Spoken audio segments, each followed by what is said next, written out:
Bonjour à tous et bienvenue en Ariège. Donc une petite phase de transition dans le chantier. Je voulais un petit peu vous tenir au courant et faire un point, une petite brève de chantier quelque part.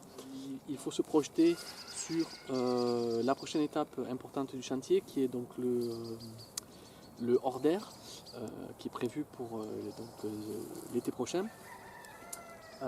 Mais d'ici là, malgré tout, il faut quand même finaliser donc, la couverture pour que vraiment le pare-pluie ne soit plus exposé aux intempéries et que tout puisse être pérenne.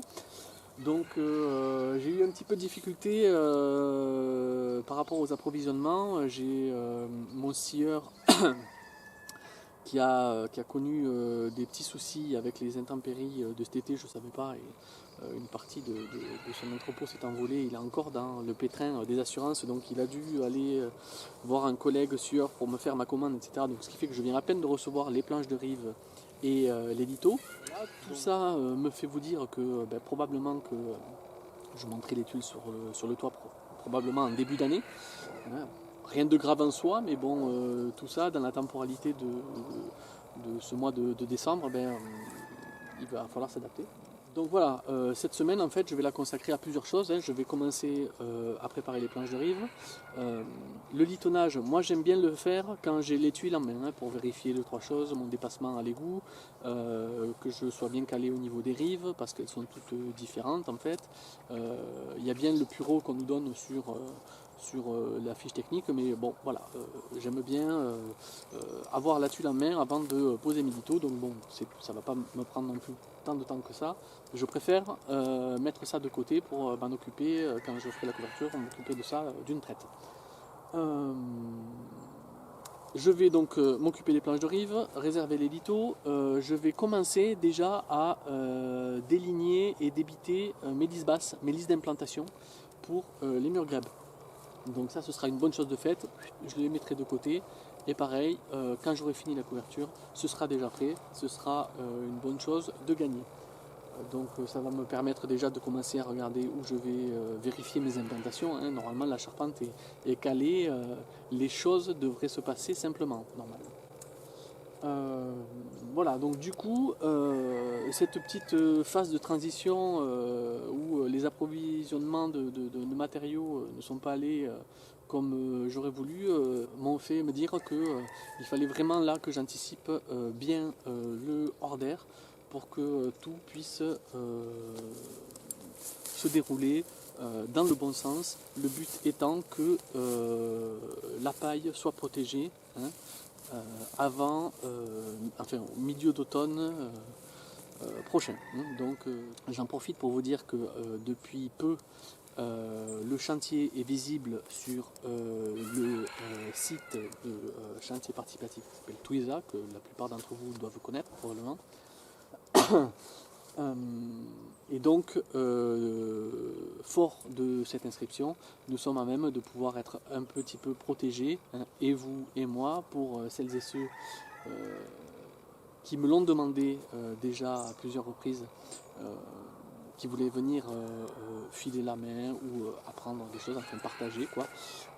Voilà, ce sera possible d'accueillir des personnes sur le chantier pour cela. Là où je vais donc m'affairer à faire un petit peu tout ça et essayer de bien organiser la suite pour que les choses se passent dans le bon sens. Voilà. Très sympathique. Donc mi-juillet, arrivée de la paille, et donc à partir de là, tout va devoir être bien calé. Là, on parle vraiment de temporalité, la manière dont vont devoir se passer les choses. Je parle de la commande des menuiseries, en prenant en compte bien sûr le temps de fabrication que j'ai eu. Approvisionnement de la terre, approvisionnement de la paille, l'électricité, l'eau, tout ça qui passe dans les murs grèbes. Réfléchir à la gestion de l'espace. Là, il va falloir que le PDM sur la terrasse soit posé courant mai. Le nombre de choses à laquelle on pense quand on construit sa maison, et puis on passe à autre chose, et puis on passe à autre chose, et puis on passe à autre chose. Je veux dire, à un moment donné, il faut noter. D'ailleurs, depuis le début du chantier, moi j'ai un calepin où c'est écrit dans tous les sens. Alors je crois qu'il n'y a que moi qui m'y retrouverai si jamais quelqu'un voulait le lire. Voilà, c'était juste une petite brève de chantier. je vous remercie pour vos commentaires et votre assiduité à regarder les vidéos que je propose. Je vous dis à très bientôt et d'ici là, portez-vous bien.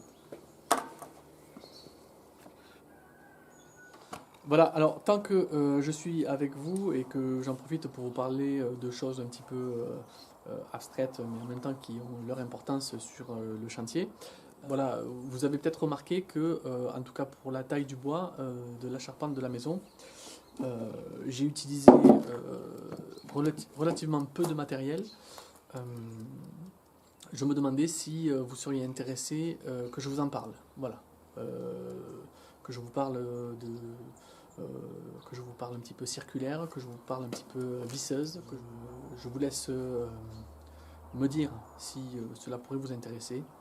Et si c'est le cas, ben, peut-être que je pourrais consacrer des petites vidéos comme ça où je vous présenterai un petit peu le matériel que j'ai utilisé.